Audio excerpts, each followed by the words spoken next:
Assalamualaikum warahmatullahi wabarakatuh.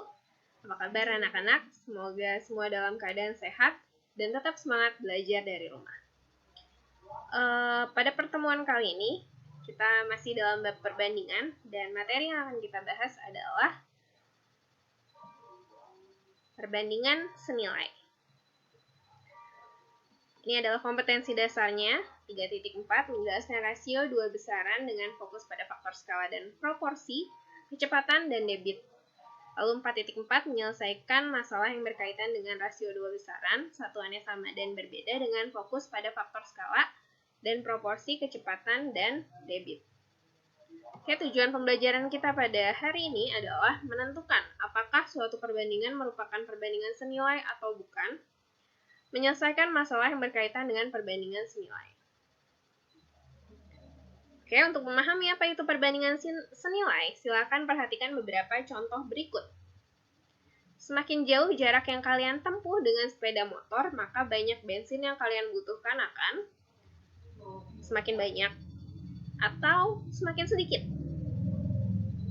Yang mana jawabannya? Oke, betul ya. Jadi jawabannya adalah semakin banyak.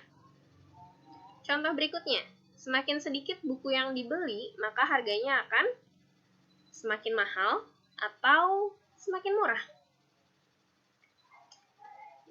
Oke, betul, jawabannya adalah semakin murah. Lalu contoh berikutnya adalah semakin sedikit pekerja pada pabrik roti, maka roti yang dihasilkan akan semakin banyak atau sedikit. Kalau pekerjanya sedikit, berarti roti yang dihasilkan berarti akan semakin sedikit juga ya. Jadi di sini ada kata keterangan jumlah sedikit pekerjanya, maka roti yang dihasilkan juga sedikit.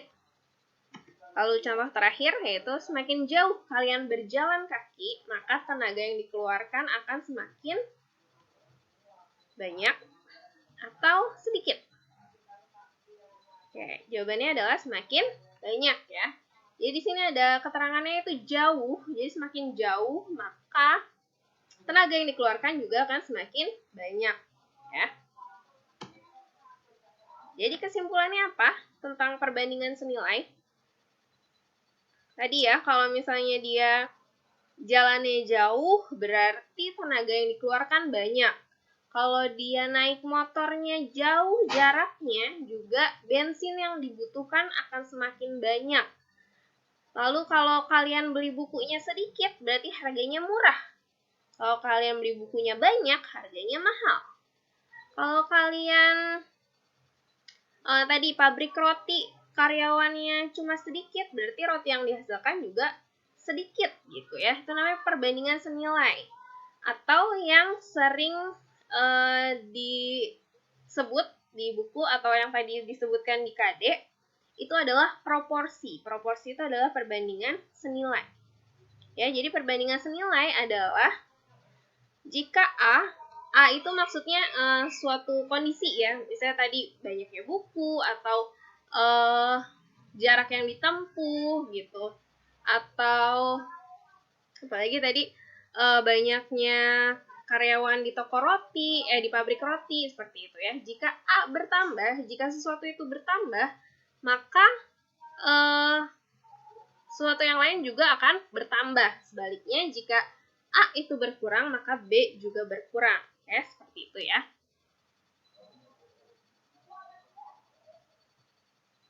Oke, sebelum kita lanjutkan ke masalah yang berkaitan dengan perbandingan senilai, saya akan bahas tentang perkalian silang. Karena menghitung perbandingan senilai itu menggunakan perkalian silang. Bentuk perbandingan senilai adalah A per B atau A banding B sama dengan C banding D. Dengan B dan D tidak sama dengan 0. Dapat diubah dengan menjadi bentuk perkalian seperti berikut. A per B sama dengan C per D. Maka A dikalikan dengan D, lalu C dikalikan dengan B.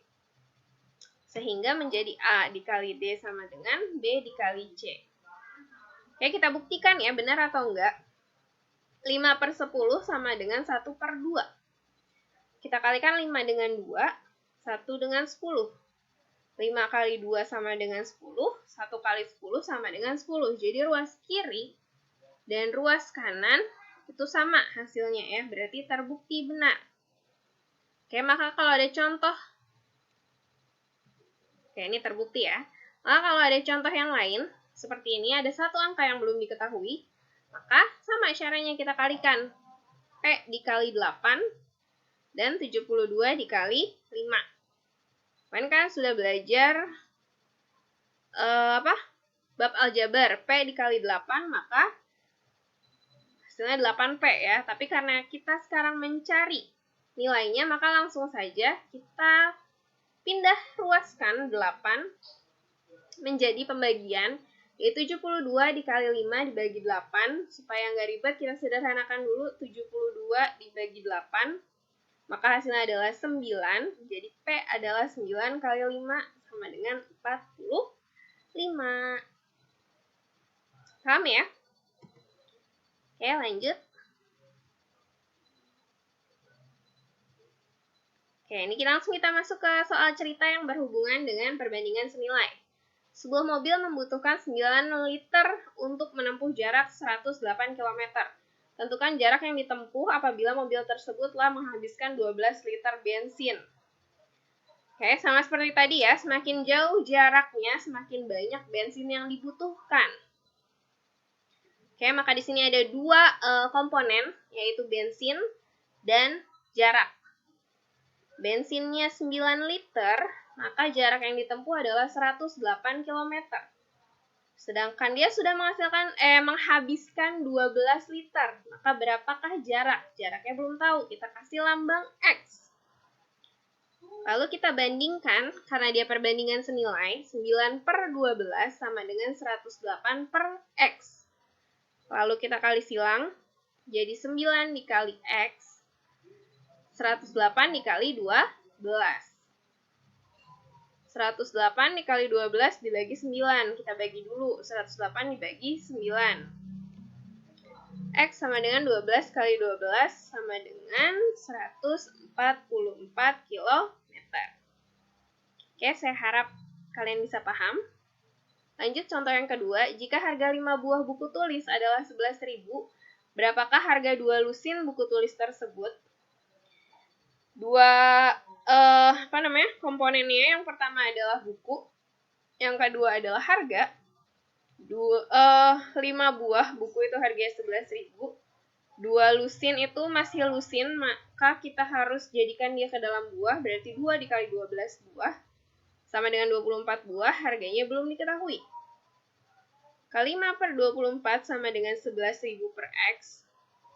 5 dikali X sama dengan 11.000 kali 24, maka X sama dengan 11.000 kali 24 per 5. 11.000 dibagi 5 sama dengan 2.200 dikali 24, maka X sama dengan 52.800. Oke, ini ada soal latihan untuk kalian, silahkan dikerjakan. Lanjut, setelah itu ada pembahasan tentang grafik perbandingan senilai. Jadi perbandingan senilai itu memiliki grafik. Grafik itu adalah suatu garis yang terdapat di dalam bidang kartesius, yaitu ada sumbu X yang mendatar dan sumbu Y yang vertikal. Ini contoh soalnya, Bu Ani membuat kue dengan takaran. Jika ia menggunakan 1 kg mentega, maka terigu yang digunakan adalah 2 kg. Jika ia menggunakan 2 kg mentega, maka terigu yang digunakan adalah 4 kg. Dan seterusnya dengan perbandingan yang tetap. Soalnya adalah tentukan apakah perbandingan antara mentega dengan terigu yang digunakan Bu Ani adalah perbandingan senilai. Jelaskan alasanmu. Yang kedua, gambarlah grafik dari perbandingan mentega dengan terigu tersebut. Pertama-tama kita harus buat dulu tabelnya antara mentega dengan terigu. Tadi menteganya 1 kg, terigunya 2 kg. Menteganya 2 kg, terigunya 4. Lalu menteganya 3, terigunya 6. Menteganya 4, terigunya 8 ya, karena tadi dengan perbandingan yang tetap. Ya kan, ini kali 2, dikali 2 semua. Oke. Kita lihat perbandingannya, ternyata 1:2.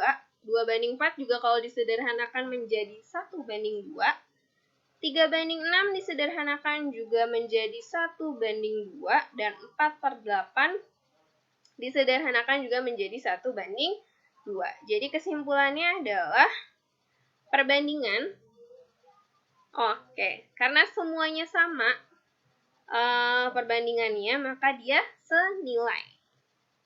Jadi kesimpulannya perbandingan antara mentega dengan terigu adalah perbandingan senilai atau proporsi, karena setelah disederhanakan menghasilkan perbandingan yang sama, yaitu 1:2. Berikutnya, gambar grafiknya. Pertama ini adalah tabelnya yang tadi.